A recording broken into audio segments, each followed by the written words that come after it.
વિદ્યાર્થી મિત્રો, આજે આપણે પુરવઠો અને જથ્થા વચ્ચેનો તફાવત તેમજ વ્યક્તિગત પુરવઠો અને બજાર પુરવઠા વિશે આજે આપણે અભ્યાસ કરીશું.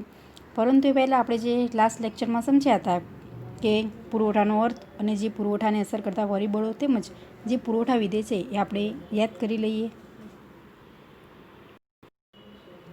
તો પુરવઠો એટલે આપણે શું કહી શકીએ કે ખાસ એમાં ધ્યાનમાં રાખવાનું છે કે ચોક્કસ સમયે કિંમત ઉત્પાદક ઉત્પાદનનો જે ભાગ વેચવાની ઈચ્છા શક્તિ અને તૈયારી દર્શાવે છે તેને પુરવઠો. કે એમાં સૌથી મહત્ત્વનું કઈ વસ્તુ છે તો જે ચોક્કસ સમય, કિંમત તેમજ જે ઈચ્છા શક્તિ અને જે તૈયારી. તો આમ સમય, કિંમત, ઈચ્છા શક્તિ અને તૈયારી આ દરેકનો સમાવેશ થાય છે. એટલે કે ઉત્પાદકે ઉત્પાદનનો જે ભાગ પોતાની ઈચ્છા શક્તિ અને તૈયારી દર્શાવે છે વેચવાની, તો એ પુરવઠો છે. તો વસ્તુની કિંમત અને વસ્તુની કિંમત સિવાયના જે અન્ય પરિબળો છે એ બે પુરવઠાને અસર કરે છે. ખૂબ જ મહત્ત્વનો આ ક્વેશ્ચન છે. વસ્તુની કિંમત કેવી રીતે અસર કરે છે તો હું તમને ટૂંકમાં ફરીથી કહી દઉં કે જો વસ્તુની કિંમત વધે છે તો વસ્તુનો જે વધુ પુરવઠો વેચવા તૈયાર થાય છે. એટલે ઉત્પાદક છે એ કિંમત વધતા પુરવઠો વધુ વેચે છે અને જો કિંમતમાં ઘટાડો થાય છે તો ઉત્પાદકે ઓછો પુરવઠો વેચવા તૈયાર થાય છે. આમ આપણે કહ્યું હોય તો કહી શકીએ છીએ કે કિંમત અને પુરવઠા વચ્ચે કેવો સંબંધ છે? સીધો સંબંધ છે.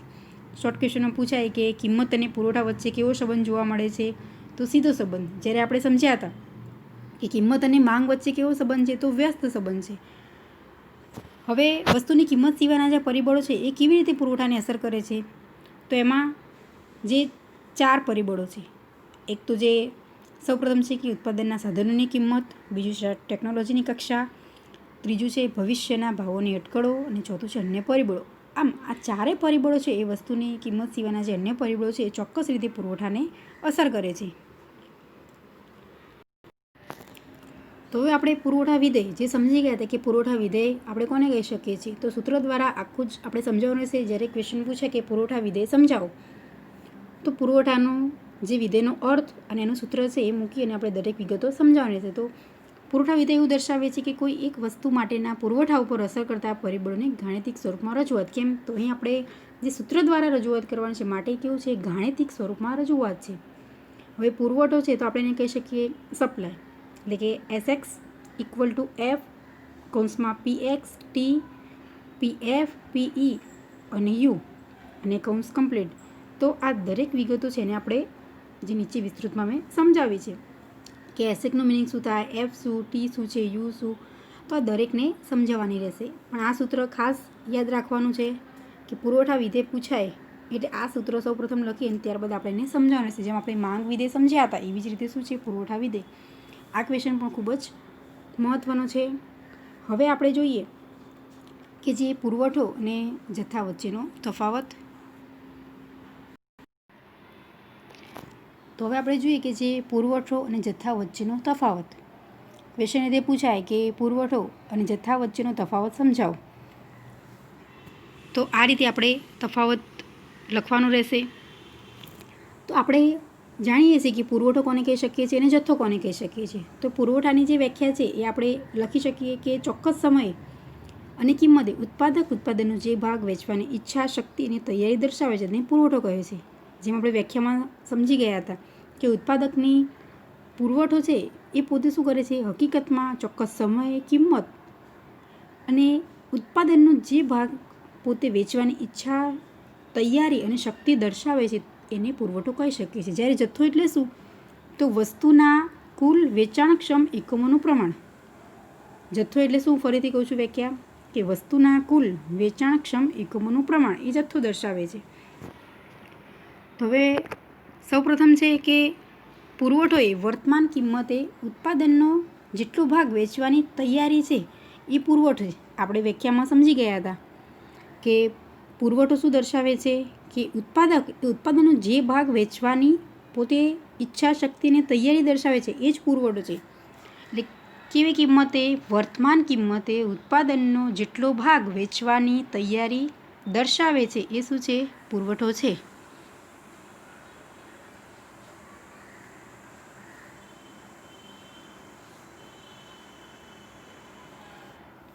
જ્યારે જથ્થો આપણે કોને કહી શકીએ તો વર્તમાન કિંમતે ઉત્પાદનનો જેટલો ભાગ નહીં વેચવાની ઈચ્છા છે એ જથ્થો છે.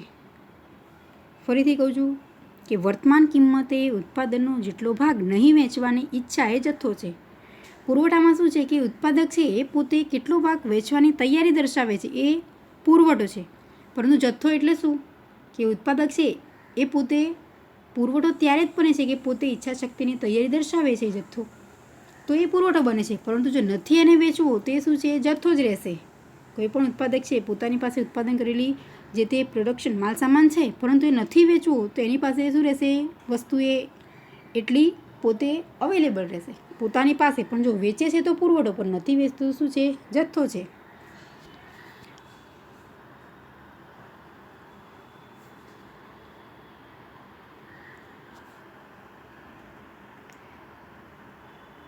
બીજો મુદ્દો કે પુરવઠો જથ્થા જેટલો હોઈ શકે પરંતુ જથ્થા કરતાં વધુ હોઈ શકે નહીં.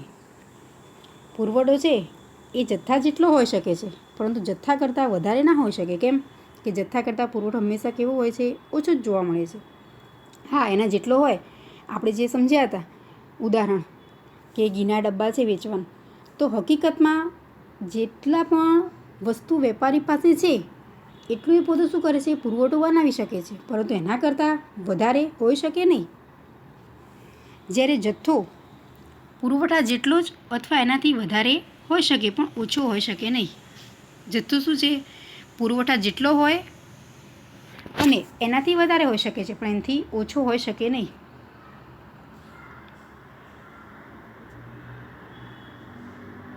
જથ્થો પુરવઠા જેટલો હોય અથવા તો એનાથી વધારે હોઈ શકે પણ ઓછો હોઈ શકે નહીં. કેમ કે જે તે ઉત્પાદક છે એ પોતે જથ્થો છે એમાંથી એ પોતે નક્કી કરે છે કે મારે કેટલું છે એ વસ્તુનું વેચાણ કરવું છે, તો એ પુરવઠો બને છે. પણ જો નથી વેચતા તો દરેકે દર વસ્તુ કેવું બનશે, એ પોતે જથ્થો બની રહેશે. હવે ત્રીજો મુદ્દો છે કે વસ્તુની કિંમત વધતા પુરવઠો વધે છે. કે વસ્તુની કિંમત વધે છે તો પુરવઠો કેવો થાય છે, વધે છે.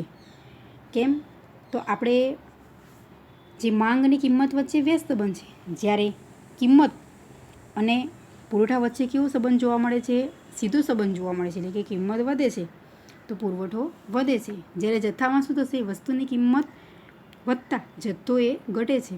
જથ્થામાં વસ્તુની કિંમત વધે છે તો જથ્થો એ ઘટતો જોવા મળે છે.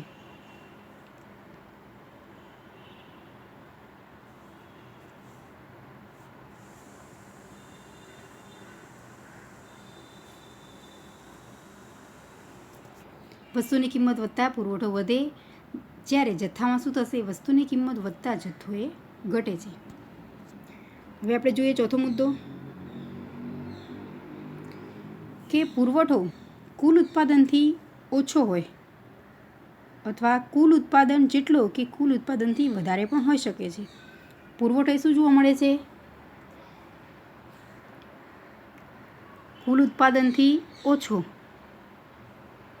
અને કુલ ઉત્પાદન જેટલો અથવા તો કુલ ઉત્પાદનથી વધારે પણ એ હોઈ શકે છે.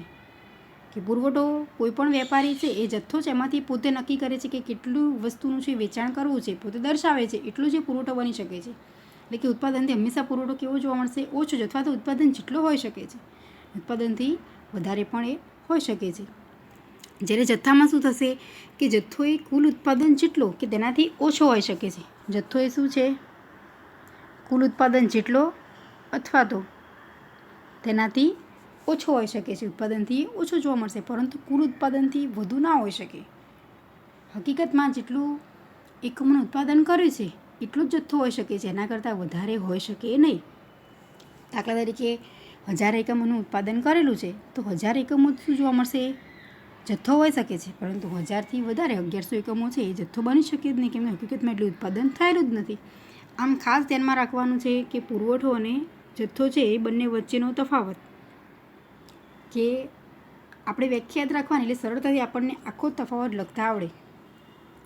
કે જથ્થો શું છે, તો વસ્તુનું છે એ કુલ વેચાણક્ષમ એકમોનું પ્રમાણ દર્શાવે છે કે જેટલું આપણી પાસે ઉત્પાદન છે તો એટલા એકમો આપણી પાસે જથ્થો હોઈ શકે છે. ને એમાંથી આપણે જે વેચાણ માટે મૂકી શકીએ છીએ, પોતે ઉત્પાદક જે વેપારી પોતે ઈચ્છા શક્તિની તૈયારી દર્શાવે છે કે મારે આટલા એકમોનું વેચાણ કરવું છે, તો એટલા એકમો શું બનશે? પુરવઠો બનશે.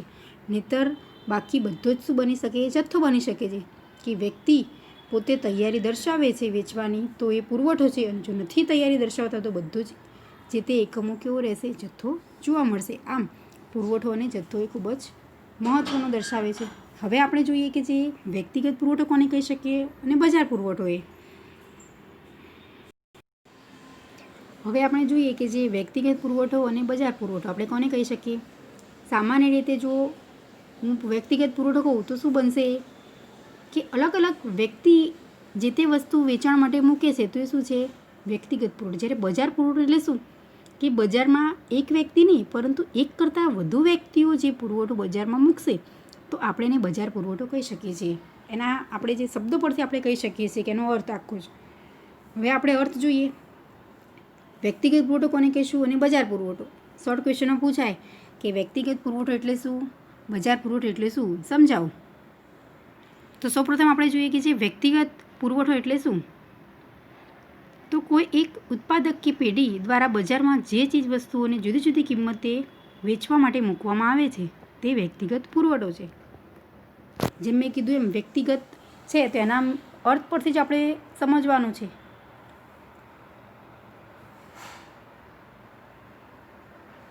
કે વ્યક્તિગત પુરવઠો શું છે? કોઈ એક ઉત્પાદક કે પેઢી દ્વારા, ઉત્પાદકમાં કોણ આવશે?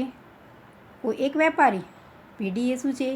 કોઈ એક પેઢી છે કે ઉત્પાદક કે પેઢી દ્વારા બજારમાં જે ચીજ વસ્તુઓને જુદી જુદી કિંમતે વેચવામાં આવે છે. હવે ખાસ ધ્યાનમાં રાખવાનું છે કે એક કરતાં જો વધારે પેઢી છે તો દરેકની કિંમત કેવી હશે? અલગ અલગ જ હશે. પોતે જે વેચવા માટે મૂકે છે પુરવઠો એ અલગ અલગ જોવા મળશે. એટલે કે જે ચીજ વસ્તુઓ છે એ જુદી જુદી કિંમતે વેચવા માટે મૂકે છે પોતે, એ વ્યક્તિગત પુરવઠો છે. જ્યારે બજાર પુરવઠો એટલે શું? તો બજાર પુરવઠો એટલે કે કોઈ ચોક્કસ કિંમતે અનેક ઉત્પાદકો દ્વારા વસ્તુનો જેટલો પુરવઠો બજારમાં મૂકવામાં આવે છે તો એને આપણે કહી શકીએ છીએ કે જે બજાર પુરવઠો. બંનેમાં શું ડિફરન્ટ છે? વ્યક્તિગતમાં અને બજાર પુરવઠામાં એ ખાસ ધ્યાનમાં રાખવાનું છે કે બજાર પુરવઠો પૂછાય તો ત્યારે કોઈ ચોક્કસ કિંમતે, જ્યારે વ્યક્તિગતમાં શું છે? અલગ અલગ કિંમતે. અને જ્યારે બજાર પુરવઠામાં કોઈ ચોક્કસ કિંમતે અનેક ઉત્પાદકો દ્વારા વસ્તુનો જેટલો પુરવઠો બજારમાં મૂકવામાં આવે છે એ શું છે? બજાર પુરવઠો. બંનેમાં સામાન્ય તફાવત છે. વ્યક્તિગતમાં એક જ ઉત્પાદક કે પેઢી દ્વારા બજારમાં જે ચીજવસ્તુઓ મૂકવામાં આવે છે, જ્યારે બજાર પુરવઠો છે તેમાં શું આવે છે કે એક કરતાં વધારે ઉત્પાદક એટલે કે અનેક પેઢીઓ દ્વારા વસ્તુ એ બજારમાં મૂકવામાં આવે છે. અને બજાર પુરવઠામાં જે કિંમત છે એ ચોક્કસ જોવા મળે છે, જ્યારે વ્યક્તિગત પુરવઠામાં જુદી જુદી કિંમતે બજારમાં એ મૂકવામાં આવે છે પુરવઠો એ. તો હવે આપણે આને સમજીએ અનુસૂચિ દ્વારા અને ત્યારબાદ હું આકૃતિ દ્વારા તમને સમજાવીશ કે આપણે વ્યક્તિગત પુરવઠો કોને કહી શકીએ છીએ અને બજાર પુરવઠો કોને કહી શકીએ છીએ. આમ વ્યક્તિગત પુરવઠો છે જો અલગ અલગ પેઢીઓનો આપણે સરવાળો કરીશું તો આપણને જે મળશે શું થશે? બજાર પુરવઠો. શું જોવા મળશે કે અલગ અલગ પેઢીઓ દર્શાવેલી છે અને દરેકનો પુરવઠાનો સરવાળો કરીશ તો અંતે મને મળશે એ શું થશે? બજાર પુરવઠો થશે. કેમ? તો આપણે વ્યાખ્યા પરથી સમજ્યા કે વ્યક્તિગતમાં શું છે? એક જ ઉત્પાદકીય પેઢી છે, પણ બજારમાં શું છે? એક કરતાં વધારે. તો મારે જો બજાર પુરવઠો જોઈએ છે તો વ્યક્તિગત પુરવઠાનો સરવાળો કરીશ તો અંતે મને ત્યારે મળશે એ બજાર પુરવઠો જોવા મળશે. એટલે કે અલગ અલગ પેઢીઓ છે તો એ પેઢીઓનો હું સરવાળો કરીશ તો મને જોવા મળશે એ બજાર પુરવઠો. તો હવે મેં અહીં અનુસૂચિ દર્શાવી છે કે વસ્તુની કિંમત આપેલી છે જે કિગ્રા દીઠ છે અને વસ્તુનો જુદી જુદી પેઢીઓનો જે વ્યક્તિગત પુરવઠો છે એ શું છે? કિગ્રામાં દર્શાવેલો છે. તો બે પેઢીઓ મેં લીધી છે, પેઢી એ અને પેઢી બી. અને વસ્તુનો જે બજાર પુરવઠો એટલે કિગ્રામાં છે, કિલોગ્રામ છે. તો હવે જ્યારે વસ્તુની કિંમત 10 રૂપિયા છે ત્યારે પેઢી એ 80 પુરવઠો મૂકે છે, જ્યારે પેઢી બી એ કેટલો જોવા મળે છે 60. તો બજારનો જે કુલ પુરવઠો થશે કેટલો થશે અહીં 140. તો આ પેઢી એ અને બીનો સરવાળો કરી અને મળશે જે આન્સર આવશે એ બજાર પુરવઠો. જ્યારે વસ્તુની કિંમત 20 રૂપિયા છે ત્યારે પેઢી એ 180 પુરવઠો મૂકે છે, જ્યારે પેઢી બી એ 100 મૂકે છે. તો હવે જે બજાર પુરવઠો છે એ કેટલો છે 280. કેવી રીતે આવ્યો? તો 180 + 100 એટલે કે પેઢી એ પ્લસ બી બંનેનો હું સરવાળો કરું છું તો મને જે આન્સર મળે છે શું છે? બજાર પુરવઠો છે.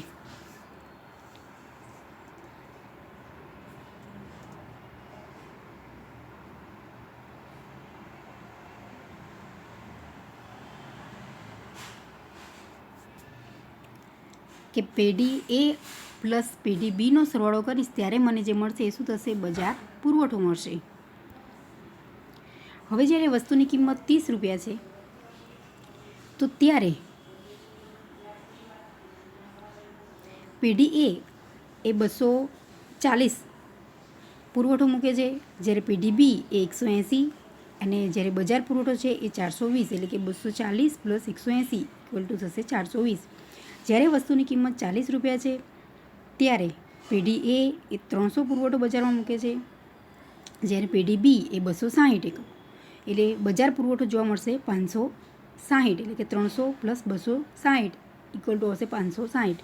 જ્યારે વસ્તુની કિંમત 50 રૂપિયા છે ત્યારે પેઢી એ 400 પુરવઠો અને પેઢી બી એ 300 એટલે કે બજાર પુરવઠો આવશે એ 700 એટલે કે 400 + 300 એટલે કે પેઢી એ અને બીનો સરવાળો કરી અને જે મળશે તો તે બજાર પુરવઠો થશે.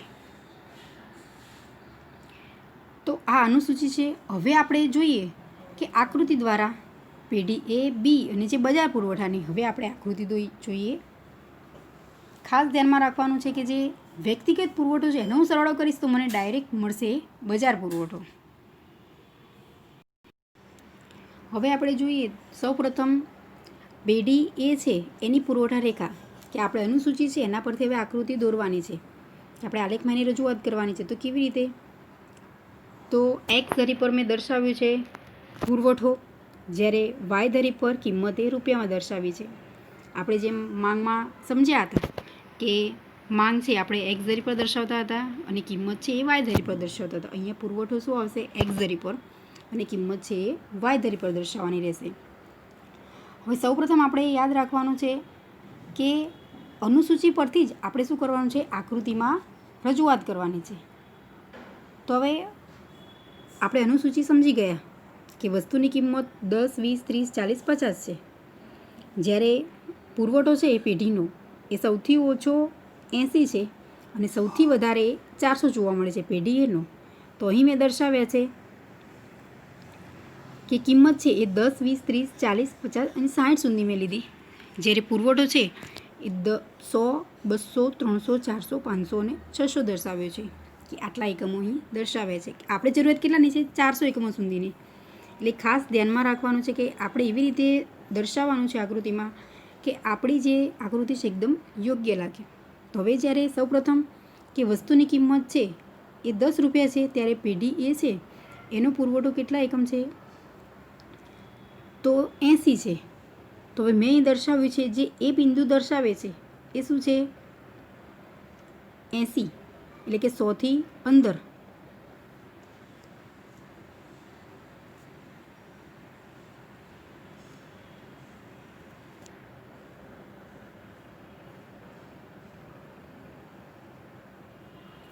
જ્યારે વસ્તુની કિંમત 20 જોવા મળે છે ત્યારે પેઢી એનો જે પુરવઠો છે 180 છે એટલે કે 200થી ઓછો. બિંદુ બી દર્શાવે છે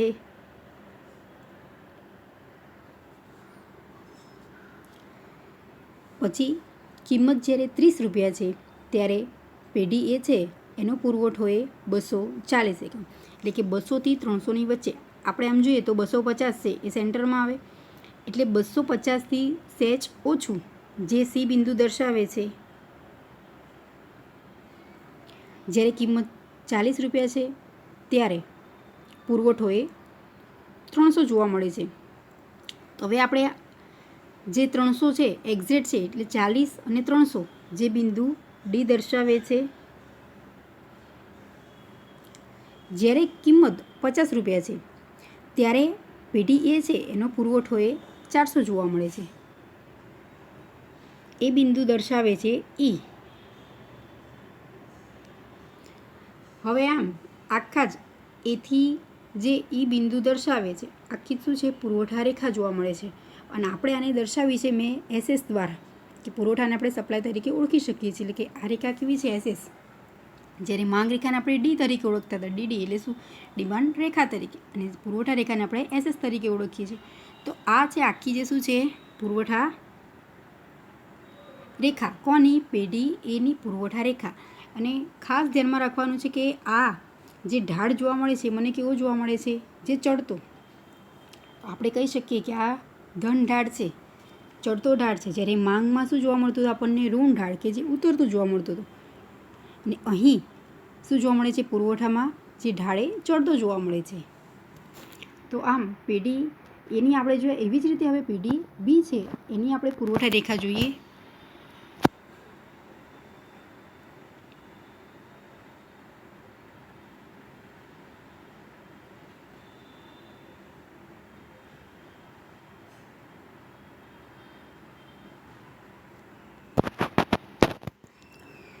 તો હવે પેઢી બીની પુરવઠા રેખા આપણે સમજીએ. તો જેમ આપણે પેઢી એની સમજ્યા હતા એવી જ રીતે મેં અહીં દર્શાવ્યું છે. એક્સ ધરી પર પુરવઠો એ કિગ્રામાં અને વાય ધરી પર મેં કિંમત જે રૂપિયામાં દર્શાવી છે. તો સૌપ્રથમ કે હવે વસ્તુની કિંમત જે કેવી જોવા મળે છે આપણને સરખી જ પેઢી અને બીની. કે જ્યારે 10 રૂપિયા કિંમત છે ત્યારે પેઢી બી છે એ પોતે 60 એનો પુરવઠો જોવા મળે છે. 60 એકમે પોતે વેચવા મૂકે છે. તો હવે મેં દર્શાવ્યું છે જે પુરવઠો છે 50, 100, 150, 200, 250, 300 ને 350. કેમ? તો મારે અહીંયા જોવાનું છે અનુસૂચિમાં કે સૌથી ઓછો પેઢી બીનો પુરવઠો એ 60 છે અને સૌથી વધારે એ 300 જોવા મળે છે. તો હવે એવી રીતે મેં દર્શાવ્યું છે કે જે દરેક છે એ બિંદુ અહીં આપણે આકૃતિમાં સરળતાથી આવી જાય. એટલે કે સૌથી ઓછું 60 અને સૌથી વધારે 300 જોવા મળે છે. તો હવે કિંમત છે એ સરખી જ છે માટે મેં 10, 20, 30, 40, 50 અને 60 લીધી છે. તો જ્યારે કિંમત 10 રૂપિયા છે ત્યારે પેઢી બી છે એનો પુરવઠો એ 60 જોવા મળે છે. જે બિંદુ દર્શાવે છે એ.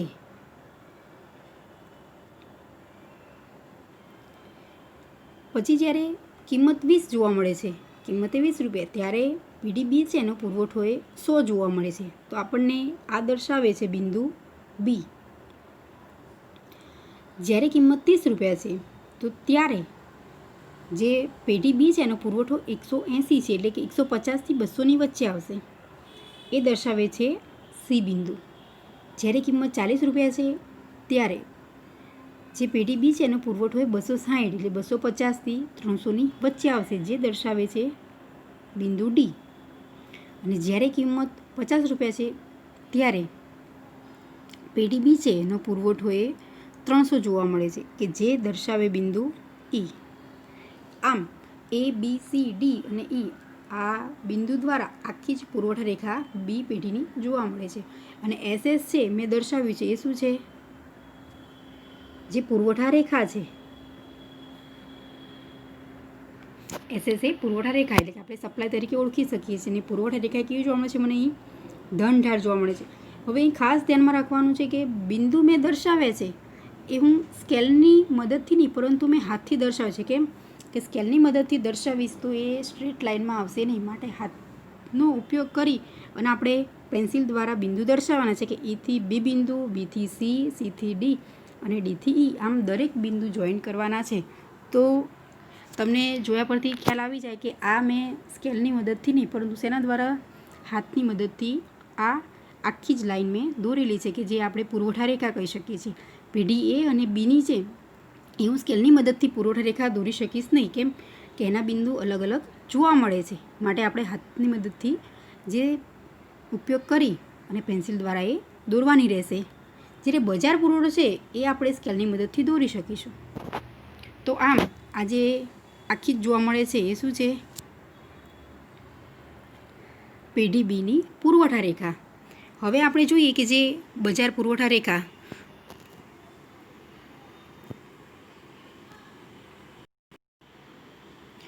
તો હવે આપણે જોઈએ કે જે બજાર પુરવઠા રેખા, તો અહીં આપણે અનુસૂચિમાં સમજ્યા હતા કે પેઢી એ અને પેઢી બીનો સરવાળો કરતાં આપણને જે મળે છે શું છે? બજાર પુરવઠો જોવા મળે છે. તો હવે અહીં મેં એક્સ દરી પર લીધું છે પુરવઠો, જ્યારે વાય દરી પર કિંમત રૂપિયામાં છે. કિંમત મેં લીધી છે જ કે 10, 20, 30, 40 અને 50, 60. પરંતુ અહીં મેં પુરવઠો ધ્યાનમાં રાખવાનું છે કે આપણે સૌથી ઓછી કેટલી છે અને સૌથી વધારે કેટલી એકમો છે એ ધ્યાનમાં રાખીને મારે પુરવઠો નક્કી કરવાનો છે. તો બજાર પુરવઠો અનુસૂચિમાં આપણે સમજ્યા હતા કે સૌથી ઓછો કેટલો છે? 140 અને સૌથી વધારે 700 છે. તો હવે હું અહીં એવી રીતે પસંદ કરીશ જે સંખ્યા, જો હું અહીં 50 કે 100 લઈશ તો આપણી જે આકૃતિ છે આલેખમાં આવશે નહીં. કેમ કે અમુક જે મર્યાદિત ખાનાવાળો આલેખ હોય છે, માટે એવું આપણે પસંદ કરવાના છે કે દરેકે દરેક આપણો આકૃતિ છે એ યોગ્ય રીતે આલેખમાં સમાવેશ થઈ જાય, જે આલેખ ઉપર હોય એમાં. એટલે મેં પસંદ અહીંયા કર્યું છે એવી રીતે. હું 100 લઈશ તો પણ આવશે નહીં. કેમ કે સૌથી વધારે જેમ ઓછી સંખ્યામાં જોવા મળે છે આપણને, અને આપણો જે આકૃતિ છે એ સરસ યોગ્ય રીતે એનો આકાર હોવો જોઈએ, ના બહુ નાની કે ના બહુ મોટી. એટલે મેં પસંદ કર્યું છે 200, 400, 600, 800 ને 1000. જે મેં પ્રમાણ અહીં દર્શાવ્યું છે. હું 50 લઈશ તો અહીં સમાવેશ થશે નહીં. એ કેવું થશે કે જે મારી આકૃતિ છે એ આલેખમાં સમાવેશ થશે નહીં, માટે મેં પસંદગી કરી છે 200ની. 200, 400, 600, 800 અને 1000. હવે જ્યારે વસ્તુની કિંમત 10 રૂપિયા જોવા મળે છે ત્યારે બજાર પુરવઠો છે એ કેટલો છે? 140 એકમ. તો હવે અહીં 0 થી 200ની વચ્ચે દર્શાવવાનું છે કે જે બિંદુ એ દર્શાવે છે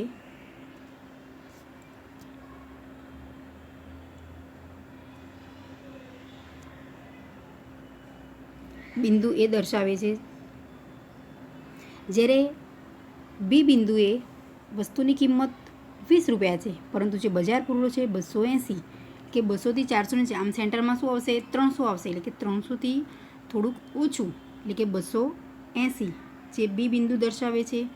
જ્યારે વસ્તુની કિંમત 30 રૂપિયા હોય છે તો ત્યારે જે બજાર પુરવઠો એ 420 જોવા મળે છે.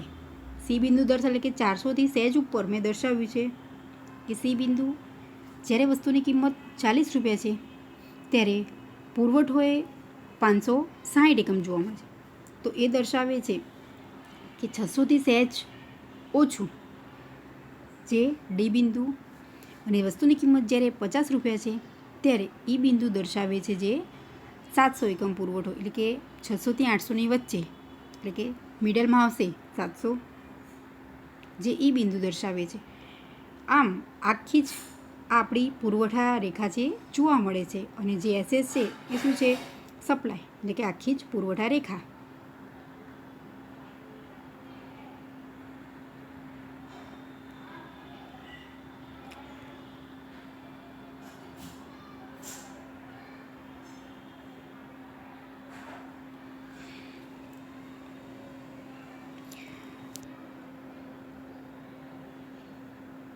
બજાર પુરવઠા રેખા.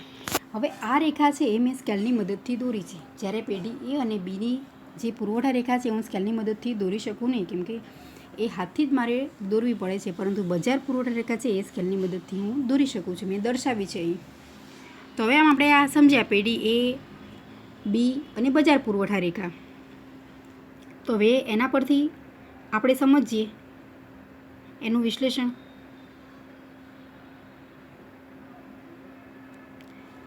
કે આપણે ઉપરની આકૃતિ પરથી કહી શકીએ કે પેઢી એની પુરવઠા રેખા, બીની પુરવઠા રેખા અને બજાર પુરવઠા રેખા દરેકનો ઢાળ છે એ કેવું જોવા મળે છે?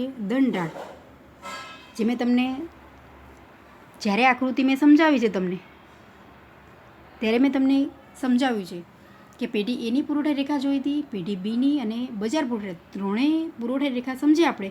તેમાં જે ઢાળ છે કેવો જોવા મળે છે? ધન ઢાળ જ જોવા મળે છે. જ્યારે આપણે માંગમાં સમજ્યા હતા કે માંગનો નિયમ, માંગનું વિસ્તરણ સંકોચન, માંગનો જે પુરવઠા રેખા કરતાં કેવો ઢાળ હતો? આખો જ વિરુદ્ધમાં, કે જે ઋણ ઢાળ હતો.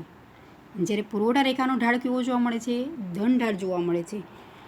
ખાસ શોર્ટ ક્વેશ્ચનમાં પૂછાય કે પુરવઠા રેખાનો ઢાળ એ કેવો જોવા મળે છે? તો ધન ઢાળ જોવા મળે છે.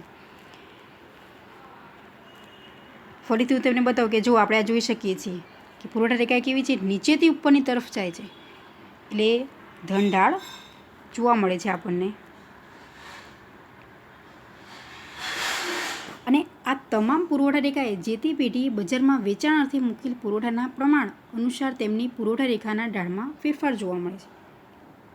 કે પેઢી જુઓ, પેઢી એની આપણે પુરવઠા રેખા જોઈએ, પેઢી બીની જોઈએ તો બંને સરખી જોવા મળે છે? ના, બંનેની પુરવઠા રેખા કેવી છે? અલગ અલગ છે. બંને પોતે અલગ અલગ વેચાણના એકમો, અલગ અલગ કિંમતે પોતે શું કરે છે? મૂકેલા અલગ અલગ વેચાણના. તો વેચાણના એકમો અલગ અલગ જોવા મળે છે. બંનેના સરખા વેચાણના એકમો નથી પુરવઠોના. એટલે કે વ્યક્તિગત પોતે પેઢી છે એ પોતે અલગ અલગ પુરવઠો બજારમાં મૂકે છે. તો એના કારણે એમની જે પુરવઠા રેખા કેવી જોવા મળશે? અલગ જ જોવા મળશે. એટલે કે જે તે પેઢી છે વેચાણમાં જેટલા એકમો પુરવઠો બહાર મૂકે છે તો એની પુરવઠા રેખા કેવી બનશે? અલગ જ બનશે. અને એ ઢાળ દરેકનું કેવો જોવા મળશે? અલગ અલગ. હું અહીં પેઢી એ અને પેઢી બીની પુરવઠા રેખા સરખાવું છું તો બંનેના ઢાળમાં શું જોવા મળે? મને તફાવત જોવા મળે છે. બંનેનો ઢાળ સરખો છે? ના, બંનેનો ઢાળ કેવો છે? અલગ અલગ. કેમ કે એ બંને પેઢી પુરવઠો કેવો મૂકે છે? અલગ અલગ મૂકે છે. આપણે જેમ સમજાય કે કિંમત 10 રૂપિયા છે તો પેઢી એ છે એ 80 પુરવઠો બજારમાં મૂકે છે. જ્યારે પેઢી બી શું મૂકે છે? 60. તો પેઢી એ વધુ એકમ મૂકે છે, જ્યારે પેઢી બી એ ઓછા મૂકે છે. તો આમ આ સમજવાનું છે. એટલે કે આમ પુરવઠા રેખાનો ઢાળ એ કેવો જોવા મળે આપણને? ધન ઢાળ જોવા મળે છે. ખાસ યાદ રાખવાનું છે કે પુરવઠા રેખાનો ઢાળ એ કેવો જોવા મળે છે? ધન ઢાળ.